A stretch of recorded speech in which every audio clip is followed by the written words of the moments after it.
With the Middle Ages covered from the perspective of Western Europe, let's now turn to the Eastern Mediterranean. At its height, the Roman Empire extended from Spain to Mesopotamia and from North Africa to Central Europe.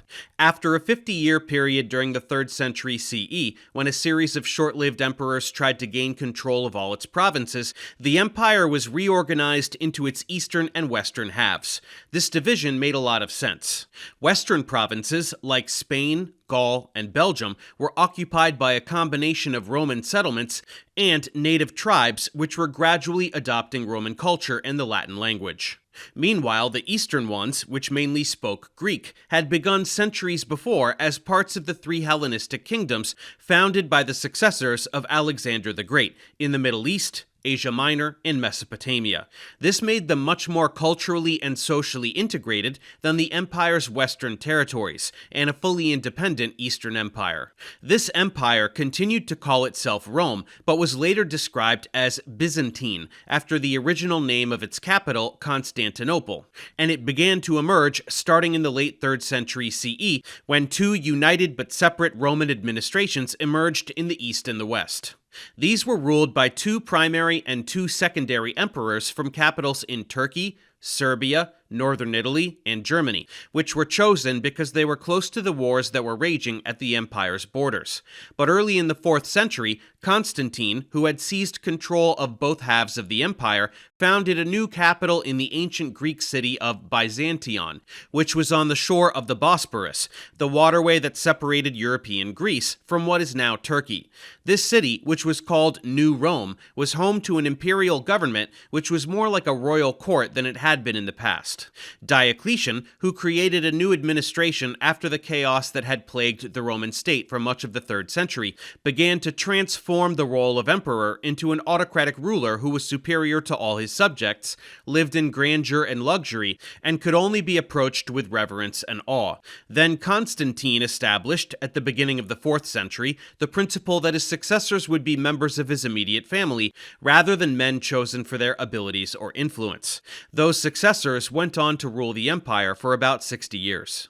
In addition to founding Constantinople, as New Rome came to be known, Constantine reorganized the empire into a system of 4 prefectures, which were divided into a total of 12 dioceses, or administrative districts. Each diocese contained a number of provinces, of which there were about 100 in total, since Diocletian had broken up the traditional provincial system into smaller units. Though Constantine ruled the entire empire, many of his successors divided it among themselves, and the last emperor to rule both east and west was Theodosius in the late 4th century. The 2 halves of the empire then took very different courses. The west was invaded during the late 5th century by Germanic tribes like the Goths, which seized control of Italy, France, and Spain. Though the new rulers of Italy were theoretically subject to the emperor in Constantinople, in practice they were independent kings. Italy was regained by the Emperor Justinian early in the 6th century, but was lost again to the Germanic Lombards, who established their own state. From then on, the Byzantine Empire was largely limited to Asia Minor and Greece. It also held the Middle East until it was conquered by Muslim armies in the 7th century, and the southernmost part of Italy, along with Sicily and the Greek island of Crete, until the 9th century. While the East, like the West, faced invasions from the Goths, as well as from Huns like Attila, it was able to bribe them into moving on or hire them as mercenaries, though for most of the 5th century, Byzantine emperors were subject to the demands of a Gothic general named Aspar. He even had a say in the selection of 2 of those emperors, but the second of them, Leo I, engineered the execution of Aspar and his son in the year 471. Leo's son-in-law and successor, Zeno, then encouraged the Ostrogoth chief Theodoric, whose warriors were a threat to Byzantium, to attack Italy instead, where the Western Empire had already been brought to an end by the Germanic ruler Odoacer. Zeno's people, the Isaurians, lived in the mountains of Asia Minor and had been enlisted as soldiers by the Byzantine emperors as a defense against invaders, and his accession to the throne provoked some resistance from people who felt that the emperor should be a Roman, a description which included speakers of Greek, rather than an Isaurian or a Goth. Byzantium was also embroiled in a conflict with Sasanian Persia to the east. The country of Armenia served as a buffer between the two empires, just as it had during the height of the Roman Empire. But after the Armenian ruling family made Christianity the state religion in the 4th century, this conflict took on a religious character. While the Byzantines were also Christian, though of a different denomination, the Persians were devout Zoroastrians who often persecuted members of other faiths within their territories.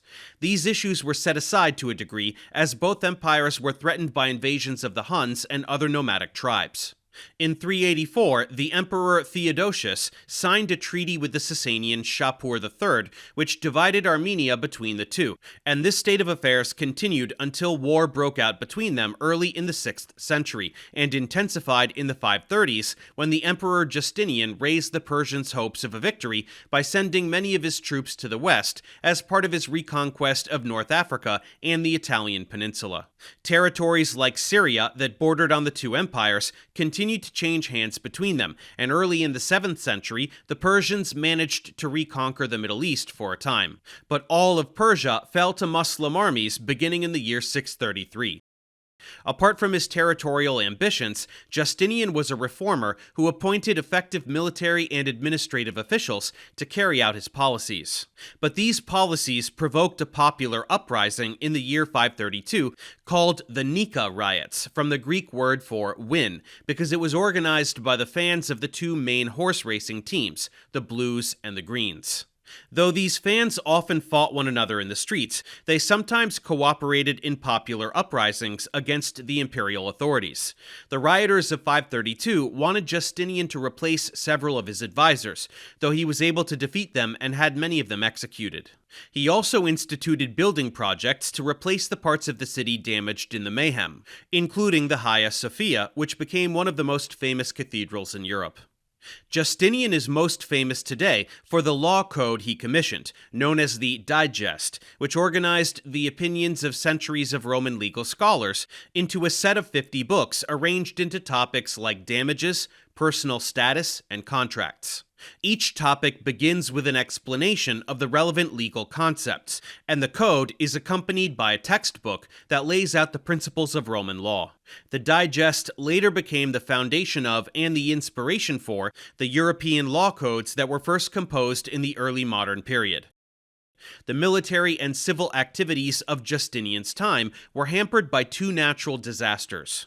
A famine in 535, which may have been caused by a volcanic eruption, and an outbreak of bubonic plague in 542, which may have killed millions of the empire's inhabitants, and substantially reduced the government's income in taxes, while causing a shortfall of soldiers for the army, and workers for public building projects.